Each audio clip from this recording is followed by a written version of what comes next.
Né? Agora tem que dormir mais cedo, né? O Muzi acorda 4h30 e também Nossa, com pique ainda, né? Não, A galera fala às vezes nos meus comentários, cara, porra, eu queria ser igual o Muzi, velho, acordar cedo, acordar cedão e dormir 4h30 só. Eu falo, cara, o maluco tem um problema, velho. Chama insônia terminal. É um problema, tá ligado? Os caras querem ter insônia terminal, tá ligado? Não. Pô, que hoje, isso, cara? Hoje foi um exemplo disso. Eu acordei tão louco, porque fiquei na minha cabeça assim, não, hoje eu vou no Vilela à noite, porque amanhã, sexta-feira, a gente tem isso pra fazer. O Wesley vai passar um dia com a Xuxa, né? Quer dizer, ele vai ser a Xuxa, eu vou passar um dia com ele amanhã, sexta-feira. Aí, cara, ficou tanto na minha cabeça, juro por Deus, eu acordei 4:50 da manhã, eu levantei no automático.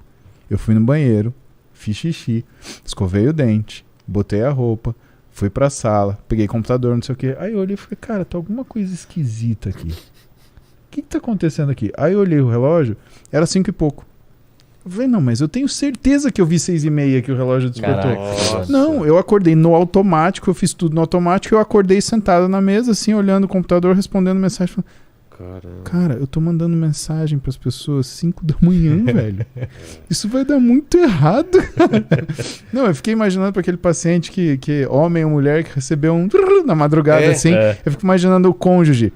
Filha da puta, já tá recebendo mensagem. Tipo, vai dar. Então, vocês me desculpam alguém aí que recebeu mensagem essa hora, tá? Fui eu que mandei, não tem nada ruim. Fala pra minha mulher loucura. Que se eu receber mensagem de manhã é do Muzi, tá? É o Muzi. Então, 4 da manhã. 4 da manhã é um Muzi. Não, calma que a tua mulher tá com a minha estudando. Bonitinho, verdade, então, é verdade. Ela tá bem acompanhada ali, tá tudo bem, tá tudo graças a Deus. Mas os caras mandam, velho. Os caras não entendem que é um... Eles acham que você quis ter isso, tá ligado? De dormir pouco. Não, gente. Porra, se o Muzi pudesse, ele daria um dedo pra dormir 8 horas. Eu acho que eu daria uns 2 dedos, cara. Porque quando eu fico sem dormir, eu começo a alucinar, cara.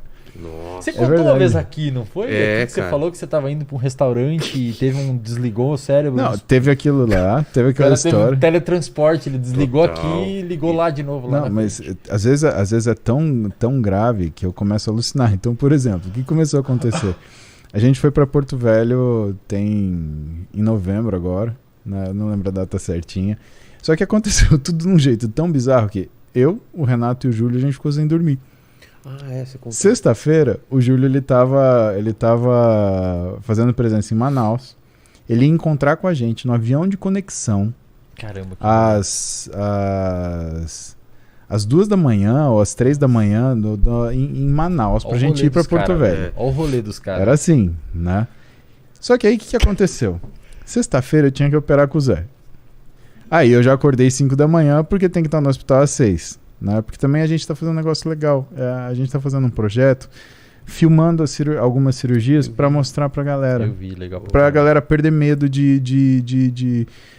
porque assim, diagnóstico cirúrgico é sempre um estigma, né? Você fala, cara, vou ter que operar, nossa, tipo, é o corredor da morte. Cara, não é, a gente opera pra melhorar. Tanto na minha vida, mas tanto. Então a gente tá fazendo isso, a gente pega cirurgias muito simples e cirurgia muito complexa. Então tem cirurgia com robô, tem cirurgia de ombro, tem cirurgia de coluna, tem tudo. Mas estamos fazendo isso. Então tinha que acordar mais cedo. Só que aí o que aconteceu? A cirurgia foi além do que eu previsto. Porque cirurgia abriu, cara. Já era. Sempre tem alguma coisa lá dentro que não tá muito legal. Aí no Atlas tá que é de um jeito, você abre e não tá no lugar o negócio que era pra estar. Lembra da artroscopia? Você tá olhando o demônio no espelho e o que você tá enxergando é estrelinhas. Que diabo aqui? Não, mas aí teve que mexer bíceps, teve que fazer uma tendinose de bíceps. E cirurgia é imprevisto, não tem jeito. Então muda a coisa, porque você vê aquilo que tá acontecendo na hora. Enfim, a cirurgia era pra ter acabado 10 da manhã, acabou meio-dia. Só que aí deu meio-dia, eu tinha que gravar outra coisa que eu não lembro. Não. O voo, né? Não, eu tinha uma aula, lembrei, perdão. Eu tinha uma aula que era, isso foi na Zona Sul. Aí eu tinha uma aula que era quase no centro. Aí, peguei carro, fui lá pra onde eu tinha que ir. E aí eu fui dar uma aula que era uma aula da 1 até às 6. E o meu voo... ele era às 10. Só que o que aconteceu? Nessa sexta-feira, foi acho que dia 24, 23, uma coisa assim. Tava um trânsito e uma chuva em São Paulo, que terminou às 6 horas, né? Eu peguei um táxi. Eu falei assim, não. o embarque às 9, vamos chegar em Guarulhos. Vai dar boa. Cara, era 9 horas e eu tava pegando a avenida que vai para o aeroporto de Guarulhos. Então eu tava com a adrenalina aqui. E tava eu e o Renato falando no telefone, oi, aí, onde você tá? Oi, aí, onde você tá? Ele ia no mesmo voo? Ele ia no mesmo voo. Ele tava vindo de outro lugar, esqueci de onde ele tava vindo, do trabalho também, e eu tava vindo dessa aula que eu tinha dado. Então pensa o seguinte, eu saí de manhã, olha só, eu enfiei minha roupa na mochila, operei de manhã, dei aula à tarde, e assim, o resto do tempo eu fiquei no carro, né, rezando pra chegar no coisa assim, com a adrenalina lá em cima. O voo não embarcou às 9, não embarcou às 10, embarcou às 11.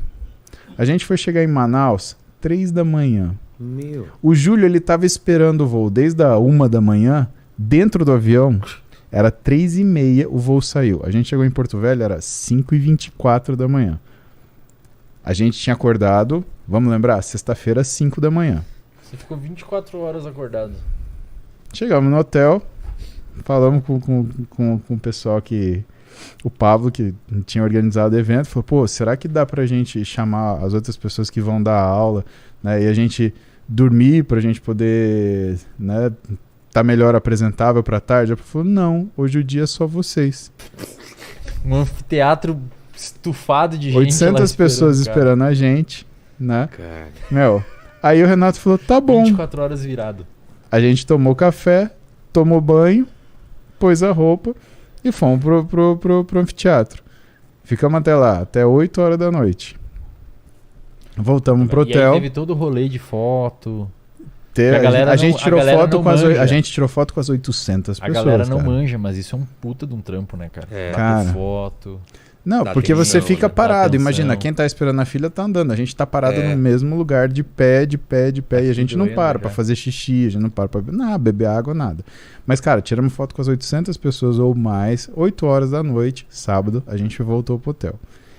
E aí, o que a gente vai fazer? Cara, vamos jantar. Nenhum de nós três conseguia levantar. A gente parou no meu quarto, eu, o Júlio e o Renato. Cara, vamos ficar aqui um pouquinho. Isso aí deu 36 horas acordado. 30... Mais ou menos. O nosso voo de volta era 1 da manhã. Cara, são 9 horas. A gente vai dormir? Vamos comer. Os caras são malucos. A gente comeu, aí veio mais um pessoal visitar a gente no hotel, a gente recebeu as pessoas, tirou foto com elas, beleza. Era meia-noite, chegou a galera pra levar a gente. Fomos pro aeroporto. Chegamos lá 1 da manhã e foi assim. Porto Velho, Brasília, BH, São Paulo. Tá, mas não tinha troca de avião? Tinha. Putz. Meu Deus, cara. Ou seja, a gente saiu de Porto Velho 1 da manhã, chegamos em São Paulo meio-dia. Dava pra ter ido dar aula em Portugal e voltar. Praticamente. Mas quando a gente chegou em BH, cara, eu tava tão fora assim que aí o Renato... aeroporto a galera parando vocês ou não? Não, parando, a gente tirando foto. Cara, eu nem sei que cara que eu tava. Eu devia estar com uma cara de lobisomem, assim. O Renato sorria, o Júlio grunhia e eu, sei lá, eu tava com uma cara de eu não tô aqui, né? Deixa sua mensagem, não posso sinal, responderei quando possível. É sério, eu acho que eu tinha tava passando meu óculos. O Renato, ele tava fazendo um story. Ele falou assim, eu tô aqui e minha suprarrenal e o cortisol. Aí eu falei assim, filha da puta. Cortisol, eu vou te dar carboidrato. Eu catei uns açúcar que tinha na cafeteria e comecei a tacar açúcar nele. E o Renato começou a rir e eu fiquei mais puto. Fui lá e dei um tapa nele. E ele fazendo vídeo assim, eu falei, cara, depois que passou isso, eu olhei no meu celular, cara, eu fiz isso mesmo. Eu achei que eu tinha sonhado. Caralho, velho. Aí o Muzi no outro dia deu uma dormidinha mais pegadinha pra recuperar. Aí ele dormiu 6 horas. Não 4. Aí ele foi longe. Aí ele falou, hoje eu vou dormir pra caralho aqui porque... Vou dormir pra caramba aqui, aí ó. Aí meteu 6 horas, não quis nem saber, cara. Não, mas a gente ficou acordado das 5 da manhã de sexta-feira até meio-dia do domingo. Tá? Nem rave, acho que fulano faz isso. Nem com bala, com drops. O cara pode tomar o que ele quiser. quero ver com 40 anos aguentar essa pauleira. E, meu... E dando aula, né, meu? E atenção pra fã. Se o cara tá sozinho, assim, meio num lugar, o cara até vai. Mas o problema é você tá em público, gente batendo fotos. E dando aula, por exemplo, eu não falo palavrão. Eu sou uma pessoa, sei lá, eu tento ser uma pessoa, né, sei lá, com bom senso. Aí, eu lembro que eu falei uns palavrão, assim, na aula. Eu falei, cara, mas eu não faço isso, cara. Então, ó, pessoal de Porto Velho, se eu falei uns palavrão, desculpa, né? Foi querendo, porque né, a quinta série, fica um Paulinho da quinta série assim, falando, fala, sabe? Ele fica aqui, louco, ele fica um Irmãos Piologo aqui, sabe? Sei. Tipo, caga e ri. Né? Eu falei algumas, então, galera, de Porto Velho, obrigado. O carinho de vocês é sensacional, vocês receberam a gente super bem, estamos muito felizes com o resultado de tudo que a gente fez, mas desculpa se eu falei algum absurdo aí, mas foi por força de sono menor, né? Privação de sono. Paul Júnior, ele falou aqui o seguinte: para ambos os convidados, obrigado pelo conteúdo. Aí, qual a opinião do uso do medicamento Vanvance pelos estudos? Como? Sim, Venvance. Ele mandou ao contrário aqui. Pelos os estudantes de vestibular e concursos, pode ser viável em curto prazo, de 30 a 90 dias? Obrigado. Tu quer comentar? Cara, que é isso? Não usa, velho. Não. Venvance é um medicamento, velho, que é derivado de uma anfetamina. Mexe num dos eixos mais sensíveis do seu cérebro, que é a via mesocortical. Desdexanfetamina. Como é que você vai botar isso daí se você não tem indicação, bicho? Eu tenho uma clínica, Vilela, de psicólogos, que a gente tem 30 psicoterapeutas. A gente está em 30 já. Tem psiquiatra e nutricionista. A gente está fazendo uma interação interdisciplinar para tratar paciente. Então tem consulta que o paciente entra e quando está precisando do psicólogo e do psiquiatra, os dois entram junto na consulta. Olha que legal. Que legal. Entendeu? É uma intervenção interdisciplinar, é junta. E cara, nessa clínica a gente está com 800 pacientes ativos. E vem muito TDAH, porque a gente trabalha com neuropsicologia, neurociência, psicologia comportamental. Não tem medicamento na farmácia, velho. Os caras não têm medicamento para quem precisa do Venvance. Não tem medicamento, por quê?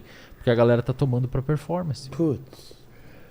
Então assim, não toma, não é viável, não usa. Só usa se você tem indicação médica. Sintoma de baixa testosterona, Renier, eu acho que a gente divide em alguns grupos, tá? Eu gosto sempre de começar com os cognitivos, né? Porque a testosterona, na verdade, como que ela funciona no nosso cérebro, né? Ela ajuda com que a gente tenha iniciativa. Então, ela suprime o seu núcleo ventromedial do córtex pré-frontal e ela estimula o que é a sua amígdala. E ela estimula a sua amígdala também aumentando que é a percepção de beta-endorfina num lugar que chama núcleo accumbente, fazendo você ter uma maior percepção de recompensa. O que é um perigo, né? Porque se você tem um excesso de testosterona, você faz bobagem, não pensa na bobagem e sente satisfação fazendo a bobagem, né?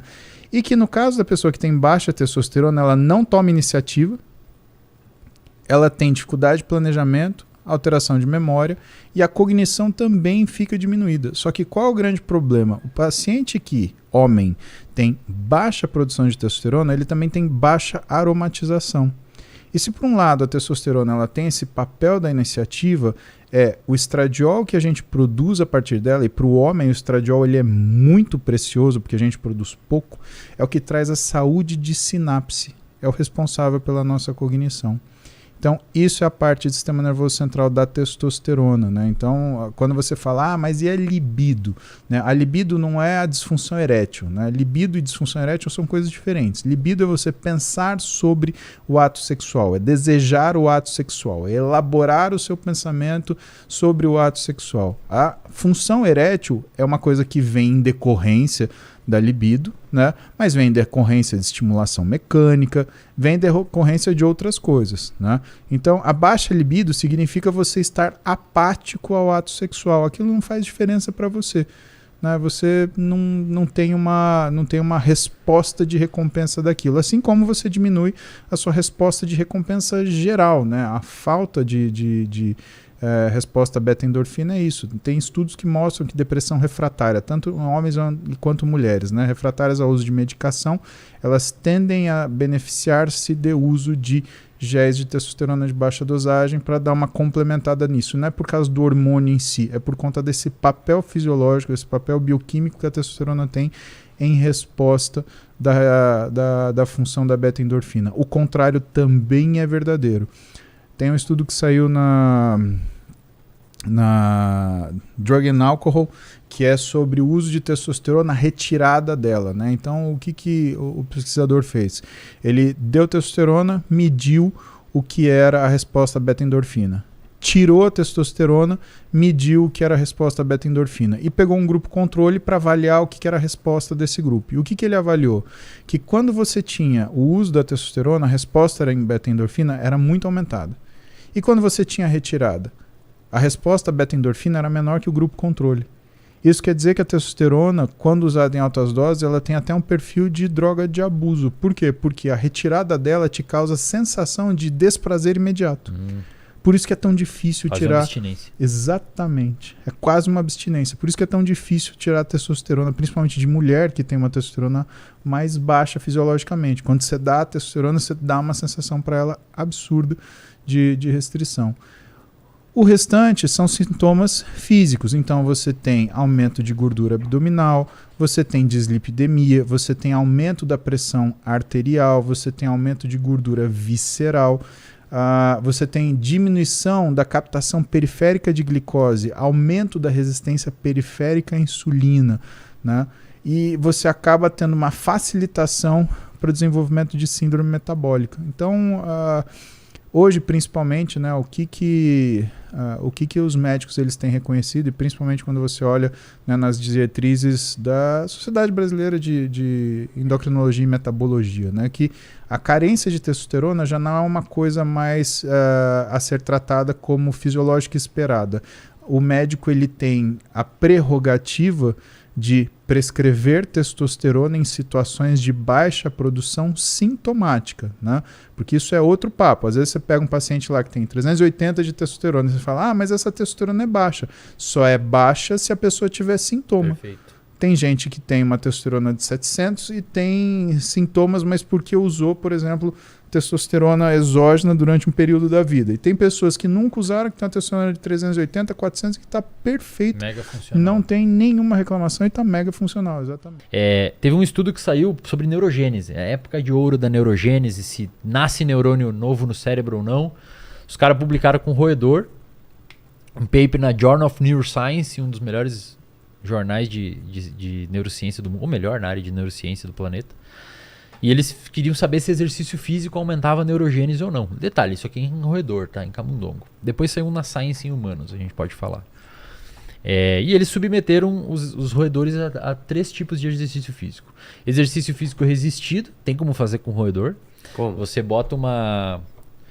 É tipo aquelas balanças de mola de açougue, aquelas balanças antigas, que você puxa e vê uma pressão. Isso. Você bota aqui. Dinamômetro. Sim. Aí você bota o camundongo, é uma barrinha, tá. O camundongo segura com as patinhas dele na barrinha e você puxa na cauda. E ele vai segurando, cara. Ele segura aquilo, porque ele não quer cair, né? E aí você faz várias sessões daquilo no ambiente controlado, que ele não tenha medo, perto do chão, na maravilha, tudo certinho, controlando o estresse dele. Ele começa a ter desenvolvimento de massa. Você consegue mensurar depois o quanto ele ganhou de massa magra, né? Ele consegue ficar bem parrudinho, assim. Eles fizeram aeróbico na esteira, então você bota numa esteira normal, o camundongo andando ali com as laterais, e natação. Bota o bicho nadar. Natação é maldade. Mas olha só, cara, só a natação não induziu neurogênese. É mesmo? E aí, foi um alvoroço, porque os blogs falaram natação não induz neurogênese, corrida e exercício sim. Faça corrida e exercício. O nascimento de novos neurônios. Novas células do cérebro. Você consegue marcar lá com uma marcação azulzinha e ver quantas nascem. Cara, e depois os autores mesmo publicaram, eles não escreveram, foi também, né, poderiam ter ajudado nessa parte. Tiveram que publicar, falando, pessoal, a gente refez aqui e, na verdade, olha só, a natação ela não induz neurogênese porque água para camundongo é aversivo. Tá. Ele fica estressado. Demais, Então, corticosterona, no roedor é corticosterona, não cortisol, mas é a mesma coisa. O Aquaman explodia, é onde explodiu. O Aquaman então, né? Vai explodir. Então, o que acontece? Era exercício, mas pro bichinho era estressante. Entendi. Então, não tinha os efeitos benéficos cerebrais, pelo menos. Por isso que a pessoa que vai lá no Muse, a pessoa que vai procurar um médico do esporte ou alguma coisa nessa área, a pessoa sempre indica, cara, o que você gosta de fazer? Exatamente. Vamos começar por onde você gosta. Para você ter engajamento, para você ter vida longa nesse esporte, não precisa fazer musculação ou o que você vê as pessoas fazendo. Você gosta de tênis, tem várias modalidades de esportes para fazer. Então o estresse é importante, o que a gente sabe hoje que auxilia, voltando à sua pergunta lá, eu fiz todo esse rodeio para falar dela. O estresse, a maturidade, a gente sabe que uma das coisas que acelera o desenvolvimento do cérebro e o desenvolvimento de áreas envolvidas com tomada de decisão e tudo mais, é estresse. Quem mostrou isso foi o Robert Sapolsky, um neurocientista que foi um cara fudido, assim. Na área de estresse e hipocampo, ele é o cara que mais manja. Só que, cara, tem que ser um estresse que você perceba como adaptativo, sabe? Tem que ser um estresse... Ele faz uma curva em U invertido, curva de sino. Se você não tem nada de estresse, é ruim pro seu sistema. Se você ter muito estresse, é ruim pro seu sistema. Você tem que achar um estresse ideal e se submeter a ele. Porque esse estresse ideal, que é bastante, mas essa pessoal, linha você vai né? subindo cada vez mais, né? Porque o que te estressa aqui, se você é acostumado a ele, daqui a pouco você não estressa mais a com ideia é ele. que você vai evoluindo, É, né? você vai empurrando evoluindo. essa linha pra cima. Exato. Privação de sono Não, dá uns problemas ruins, né? Dá um Pode bang. matar, né, cara? Privação né? de sono pode matar. Se você... E parece É verdade aquele papo que você não recupera o sono que você perdeu? Privação de sono acumula, né? Então, se você dorme menos, você tende a ter que recuperar depois. Não, mas eu não você não dormi uma recupera- noite, eu consigo dormir 12 horas seguidas, eu não vou recuperar aquilo que eu perdi. Você tenta dar uma maquiada. Mas tem também uma curva em U, né? Se você dorme mais do que 12 horas, você tem problema também. Sono ele tem um mínimo e um máximo. Tá 10 agora. 10 horas. 10. Cara, quando dorme muito é muito ruim, né? Você acorda zoado Se também. você dorme menos de 7 horas, naturalmente, ou mais que 9 horas e meia, 10 horas, tem alguma coisa errada. Você Não fica é bagunçado. normal, assim. Entendi. Tem alguma coisa com alguma desregulação orgânica ou de ordem psíquica. Então não tá normal. E uma coisa legal, cara, a gente tem uma fase do sono chamada REM, que é Rapid Eye Movements, que é o movimento rápido dos olhos. Você consegue ver quando a pessoa tá dormindo. Sim, dá pra ver, ela o olhinho mexe. fica todo... Os outros mamíferos fazem isso também, né? Gatos e cachorros e tal. E parece que o nosso... Ninguém sabe direito por que o REM existe. A gente sabe que tem que ter o REM. E ali a gente sonha. E tem uma importância, o sonho é debatido e tal. Ninguém sabe também direito por que existe o sonho. Mas parece que o REM é muito importante, cara. E, de novo, ninguém sabe exatamente por quê, mas a gente sabe que é importante.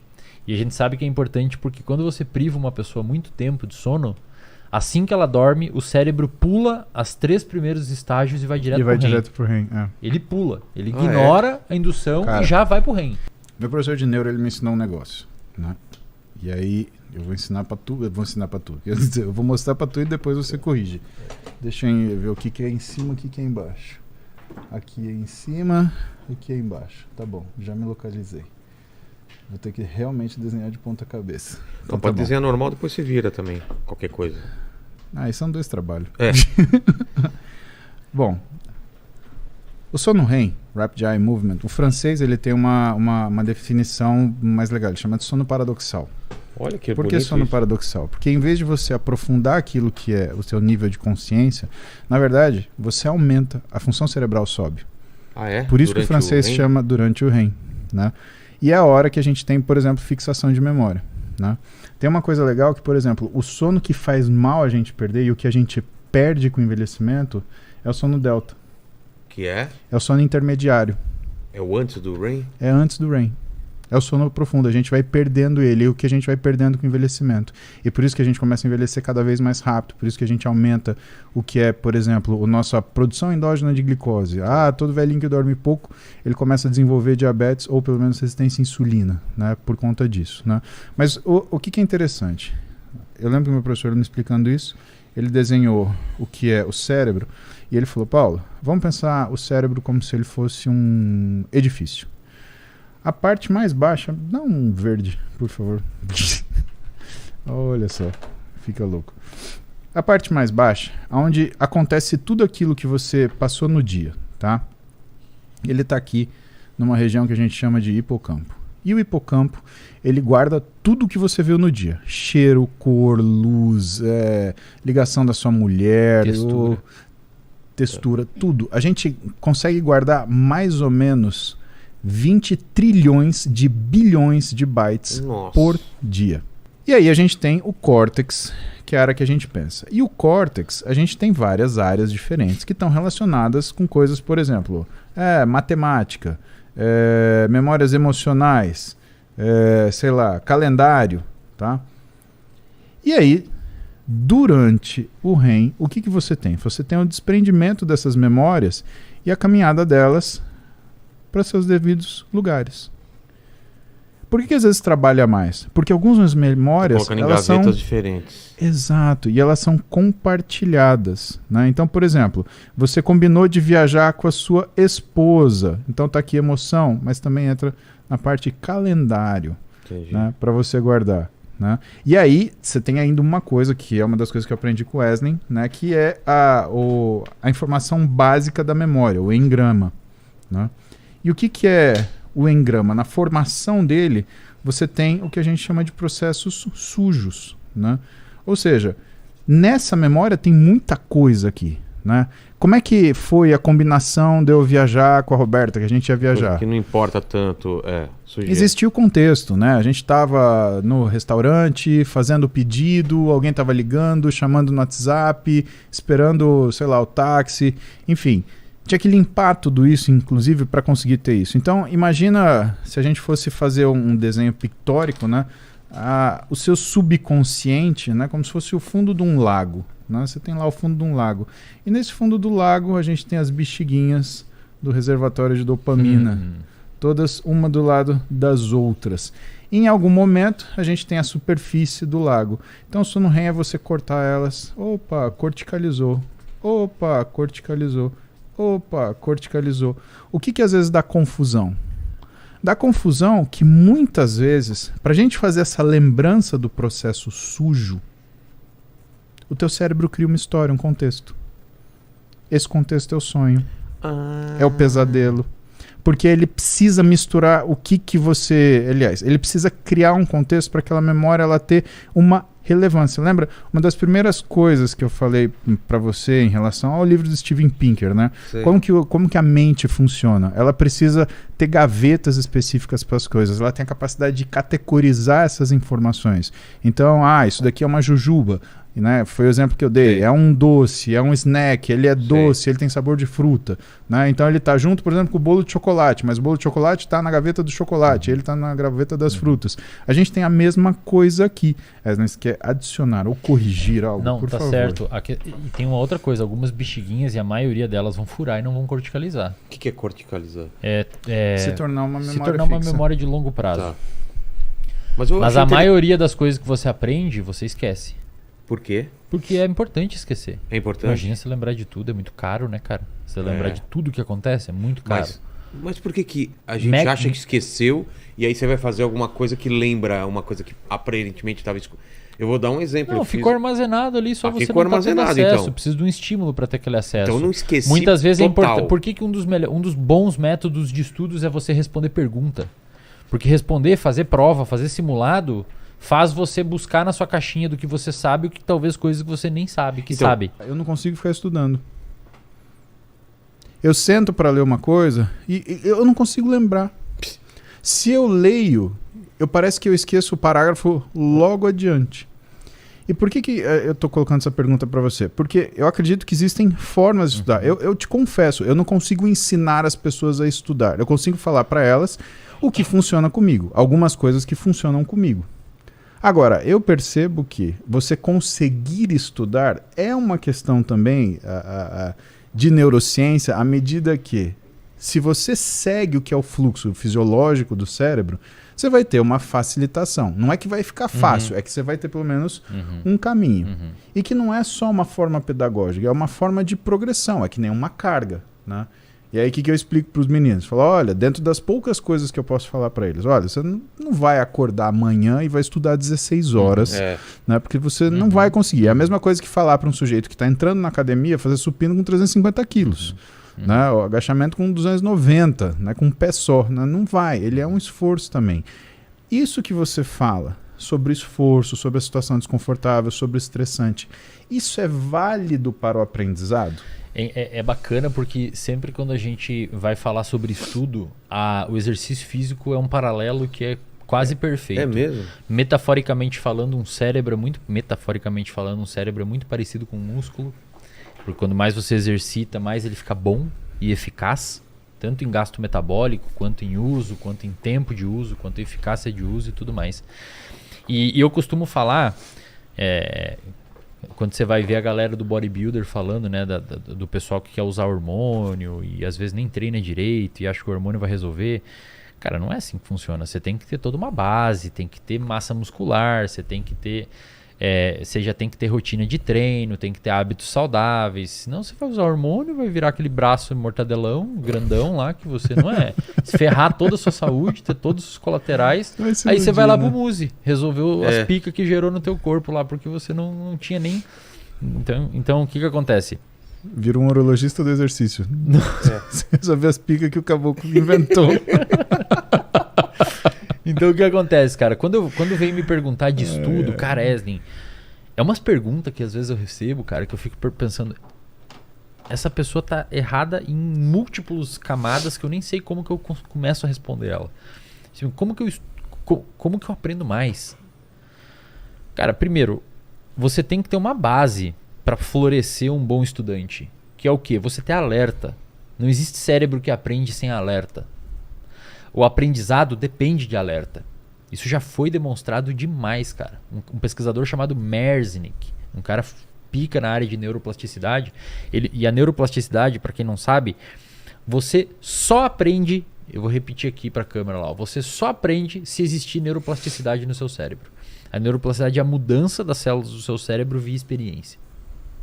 Tem um inibidor que a gente usa no laboratório chamado MK801, que é um medicamento que é uma substância que ela antagoniza receptores de glutamato e NMDA. Então não deixa gerar influxo de sódio que abre o receptor de glutamato, tirando o magnésio que primeiro. Tô aqui, tá? Não, mas é pra galera ouvir ali. Normal. É bom que ouçam esses termos. Se quiserem conversar entre vocês, beleza, mãe. Eu quero entender, né? Essa é a parte que eu agrado os acadêmicos, cara. Deixa eu agradar os acadêmicos. Deixa eu participar da conversa. Os professores não me encherem o saco.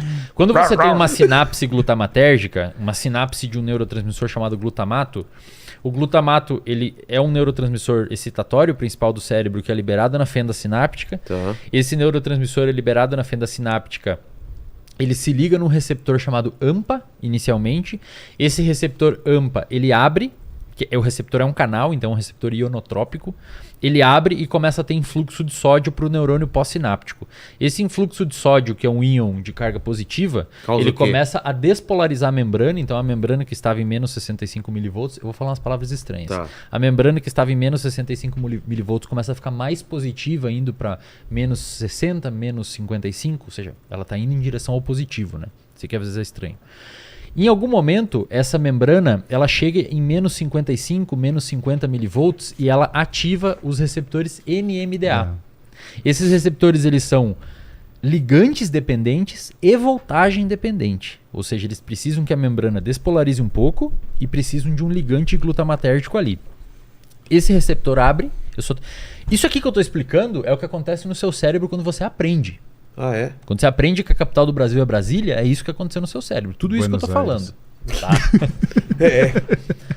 O receptor AMPA abre, começa a ter... Ele tem um íon de magnésio que fica trancando ele, e o íon sai quando despolariza, ele é expulso ali do meio, começa a entrar sódio, mas também entra cálcio. O cálcio que entrou no neurônio pós-sináptico, que é uma célula, vai ativar uma série de quinases internas lá, tipo a CAN-quinase 2 e a PKC e outras enzimas e outras proteínas quinases que são mensageiros químicos que vão até o DNA do seu neurônio, sinalizam os elementos reguladores de transcrição que vão fazer o seu DNA produzir novos canais AMPA, o primeiro, que vão se acoplar na membrana, tornando a sinapse mais sensível. Isso é neuroplasticidade. Se antes você precisava corta aqui se antes você precisava de um estímulo desse tamanho para gerar uma sinapse, agora você precisa de um estímulo assim. Porque antes o seu neurônio... Isso aqui é um neurônio, tá? E isso aqui é outro neurônio. Esse aqui é o neurônio pré-sináptico e esse é o pós-sináptico. Se antes o seu neurônio tinha 3 receptores, agora ele tem 4, 5, 6. Portanto, você não precisa mais de 10 moléculas de neurotransmissores. Agora você precisa de 3, porque tem mais receptor. Então você liga esse neurônio aqui com menos neurotransmissor. Isso é neuroplasticidade. Tá? Por que eu estou falando tudo isso? Porque para acontecer tudo isso daqui e você ter um aprendizado no seu cérebro, é preciso alerta. Então o estudante que chega para mim falando assim, cara, eu não consigo aprender, eu não consigo estudar direito, eu tenho dificuldade. Aí ele vai lá e fala pro Paulo na caixinha ou no banha, fala, eu não sei o que acontece, eu leio 3 páginas e não entra nada na minha cabeça e aí eu fico com preguiça. Você não consegue uma boa capacidade de estudo se você não tiver alerta. Se você não ter alerta. E o alerta... Você tá lendo o livro, passou 3 páginas, você não sabe... Cara, e o alerta, ele é o oposto do sono.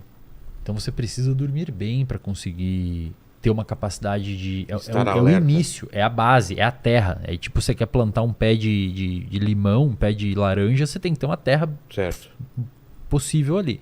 E essa terra é o alerta. Depois que você tiver isso, aí você tem que ter um ambiente favorável, um lugar que você tenha silêncio, uma estratégia de estudo, o que você vai estudar. E principalmente, cara, motivação. Que assim... Para você identificar se um profissional é bom ou não da saúde, basta você verificar 3 coisas nele. Você precisa verificar se ele está te dando uma boa intervenção que tem base em evidência, se ele sabe o que ele está fazendo, se ele tem expertise nisso, uma formação, experiência, fez estágio, já atendeu ou tal, alguma coisa, e se ele se importa com a sua opinião. A gente chama isso, esses 3 itens, de prática baseada em evidência. A galera, quando a gente fala prática baseada em evidência, o pessoal acha que é um tipo de estudo, um tipo de metodologia de estudo. Cara, prática baseada em evidência, eu vou falar aqui, vocês nunca mais esqueçam. Prática baseada em evidência é uma decisão clínica compartilhada. Exato. Então, quando você chega lá no MUSE e você tem eu vou falar uma hipótese agora aqui, pode ser que eu esteja errado na formulação do caso, você me corrige. Não. Você chegou lá no MUSE e você tem uma condição de um problema na lombar. Não, coloca no meu, hipotireoidismo. Hipotireoidismo. O MUSE sabe que você... Vou usar esse da lombar aí. Tá. O MUSE sabe que você tem um problema na lombar. Ele é um cara com uma expertise em lombar. E ele sabe qual que é a intervenção, a melhor intervenção possível para sua lombar. Então, ele tem os 3 pilares. Ele tem 2 pilares dos 3. Ele tem a melhor evidência. Ele te mostra lá, Vilela, o que a gente sabe hoje, cara, é que esse tipo de cirurgia com robô que a gente faz lá não sei aonde é a melhor para você, cara. Tá. E eu sei fazer. Então ele tem 2. Hipoteticamente falando, tá? Não sei se esse é o caso, se opera com robô. Estou dando uma hipótese.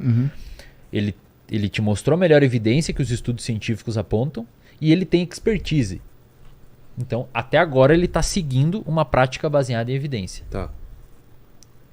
Mas aí você fala pro MUSE assim, cara, o MUSE fala, mas a recuperação dessa cirurgia leva 6 meses e você não vai poder trabalhar e não sei o quê.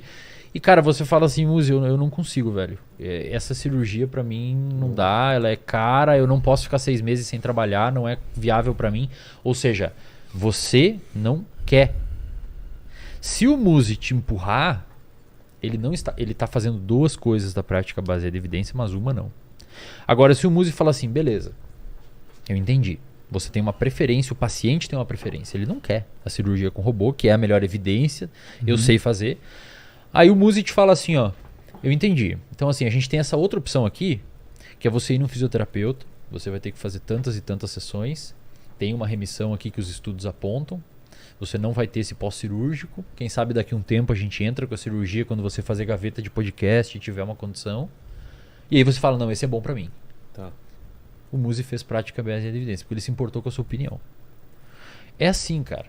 A galera, quando vai procurar um profissional da saúde, o profissional da saúde ele tem que estar munido de boas evidências, ele tem que saber o que ele está fazendo e, cara, ele não pode esquecer que tem um ser humano na frente dele. Exatamente. Com preferências, com religião, com ideologias, com ideias. Você não pode ignorar isso, cara. Você falou de 2 coisas importantes. Você falou ignorar? de prática clínica baseada em evidências. Só um adendo, perdão. Aí o que acontece muitas vezes, Vilela? O cara sai da graduação num desespero eu preciso da melhor evidência, eu quero a melhor evidência, e esquece que não é um diagnóstico que está na frente dele. É um ser humano, cara. E prática baseada em evidência, como o Muzi falou, não é protocolo. Não é, tá com a sua lombar assim, cirurgia com robô. Tá com a sua lombar assado, tá desse jeito. Tá com esse jeito, tá desse jeito. Não, cara, não é assim. Vamos te escutar. Qual que são as suas expectativas, o que você busca aqui, entendeu? Perdão. Esner falou duas coisas importantes, que não é só a prática clínica sobre evidências, né? Retomando, né? São a literatura mais atual, a habilidade do profissional e a escolha do paciente. São essas três coisas, sempre junto. E tem que ser habilidade. Então, se você chegar para mim com um problema de coluna, eu vou ligar com um amigo meu que é neurocirurgião, Vinícius, aqui, ó, tem uma escoliose aqui no vela, vamos acertar esse caboclo. Né? É aquilo que é a sua habilidade. Mas tem uma coisa que se chama soft skills. São as habilidades finas. E as habilidades finas, elas envolvem o quê? Primeiro, você ser capaz de reconhecer o problema. Segundo, de você formular perguntas sobre esse problema para ver o que é a coisa principal. Então, por exemplo, no seu caso, você já contou, você tem hipotiroidismo, né? O que é o principal sintoma do hipotiroidismo para você? É o cansaço? É o craving para doce no final da tarde? As duas coisas.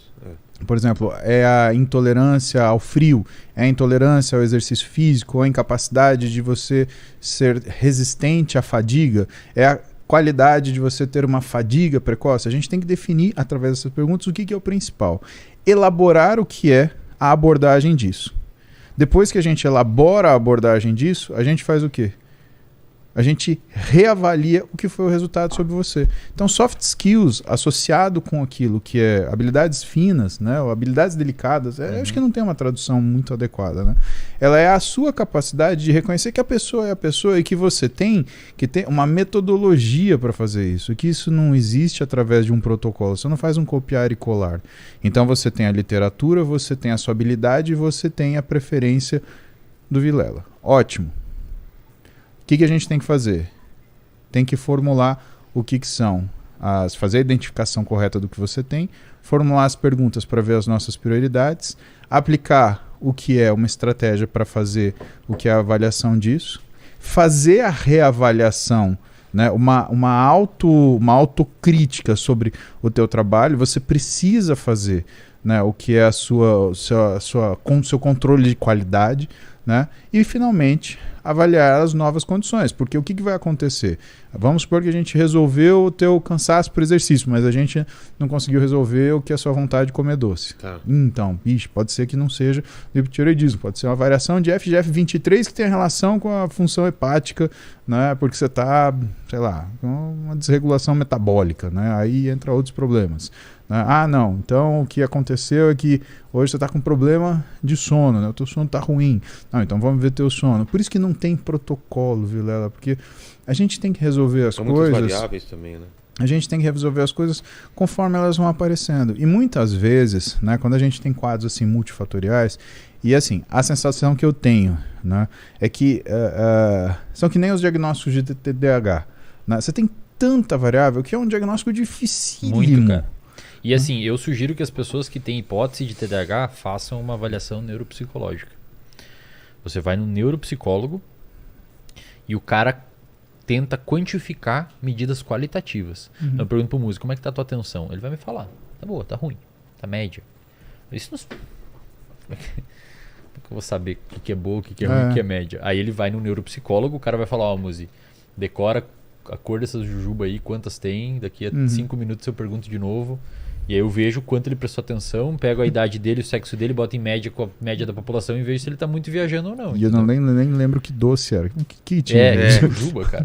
Então, só viu o copo d'água. Existe uma forma de você tentar quantificar a atenção, a memória, e o neuropsicólogo é um bom indicativo para quem tem... O psiquiatra normalmente faz esse encaminhamento.